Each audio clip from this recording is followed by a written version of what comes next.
La plupart de nos présidents sont entre le marteau et l'enclume. Les FMI, la Banque mondiale disent réduisez les dépenses, éducation, santé, quelquefois même militaire. Si tu le fais et que tu commences à virer les gens de l'administration, tu as un problème social. Tous ces déflatés là, eh bien, c'est des gens qui vont te détester et qui ne vont plus voter pour toi. Si tu ne respectes pas le fait qu'il faille déflater, donc les conditions pour s'endetter, eh bien, les autres te disent on ne te prête pas d'argent si tu ne veux pas déflater. On ne te prête pas d'argent, eh bien, tu ne peux pas payer tes salaires. Et donc, tu ne peux pas payer tes salaires, crise sociale. Donc voilà, tu ne sais plus quoi faire. Si tu les respectes, il y a crise sociale. Tu ne les respectes pas, il y a crise sociale. On avait demandé à un ministre de Senghor, Cheikh Hamidou Kane, qu'il fallait virer des gens dans l'administration, notamment dans l'armée, moins de dépenses dans l'armée. Il fallait virer des gens dans l'éducation, virer des gens dans la santé.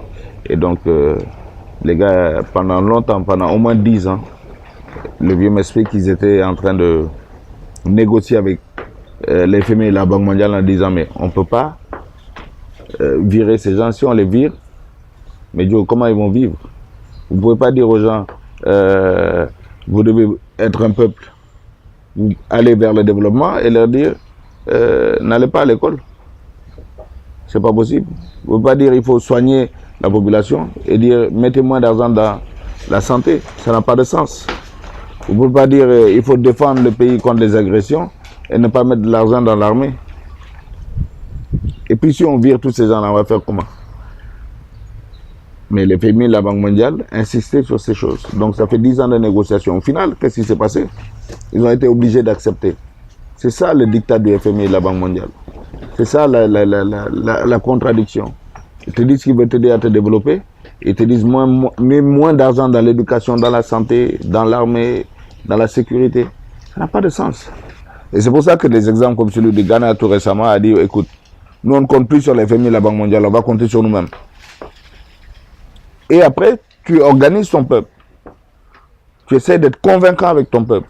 Tu essaies de leur expliquer c'est quoi les sacrifices si on va arriver au développement. Comment on va se serrer tous la ceinture.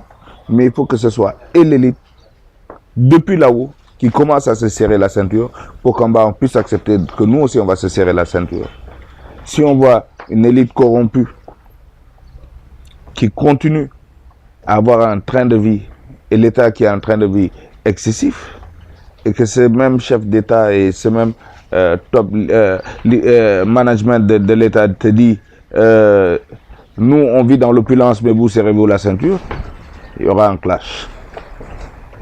En Afrique, la différence entre les pays anglophones et francophones, on a l'impression que les anglophones évoluent plus vite. C'est quelque part vrai.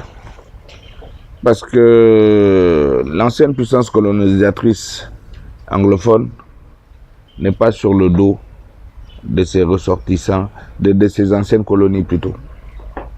Alors que dans les zones francophones, dans les pays francophones, eh ben, l'ancien colon est toujours là.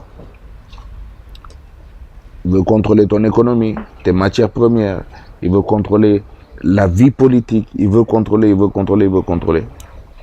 Et donc, il te tire vers le bas. Ils n'ont pas lâché, c'est ça le problème. Dans beaucoup de nos pays, en Afrique francophone, l'armée française est là. Et si tu regardes l'histoire de la Côte d'Ivoire, par exemple, elle n'hésite pas à s'impliquer, à tirer. Elle n'hésite pas pour le maintien de ses intérêts. Et dans les pays anglophones, tu ne verras pas des situations aussi rocambolesques. À tel point que chez les francophones, on a un complexe qui c'est comme une chaîne mentale qui est toujours là. On les calcule. L'anglophone ne calcule pas, il n'a pas de complexe, il avance. Nous, on est toujours en train de calculer. Tu verras un président africain, quand il est élu, premier move, je vais à Paris. Pour avoir la bénédiction de papa. Tu verras pas ces conneries, les pays anglophones là, ils vont pas voir la reine d'Angleterre. Ils font rien à ça. Mais nous, on est toujours dans ça. Donc, il faut qu'on soit décomplexé, qu'on casse les chaînes de l'esclavage mental. Mais il faut croire en nous-mêmes, en notre faculté de pouvoir transformer tout ce que la nature nous a donné. La nature nous donne le soleil pour de l'énergie propre et gratuite. La nature nous donne des matières premières. Il faut qu'on les transforme ici. On ne va pas continuer à prendre la terre, aller mettre ça dans des bateaux, ça part et puis ça revient en fer, ça revient en acier, ça revient. Il faut que nous, on puisse transformer ça sur place. Si on veut s'en sortir, on a tout pour transformer ça sur place. Mais c'est une volonté politique. C'est un courage politique. De dire, écoute, on ne va plus rien nous imposer. Nous, on va s'imposer les sacrifices qui vont mener au développement et à l'écriture nous-mêmes de notre bonheur. Ou si on doit bosser avec eux, on doit changer les termes de conditionnalité par rapport à la dette. Aujourd'hui, les conditionnalités pour obtenir un visa, on dirait que tu es un chien. Tu stresses quand tu vas prendre un visa. On dirait que tu dois passer un examen. Tu dis, je vais échouer. Tu réponds à toutes les conditions, mais on te dit non, mais écoutez, non, on ne peut pas vous donner. On ne peut pas vous expliquer. D'ailleurs, on ne vous rembourse même pas vos frais de dossier. Vous avez échoué. Tu rentres chez toi. Je pense que tant qu'on ne va pas appliquer la réciprocité, les gens ne vont pas comprendre.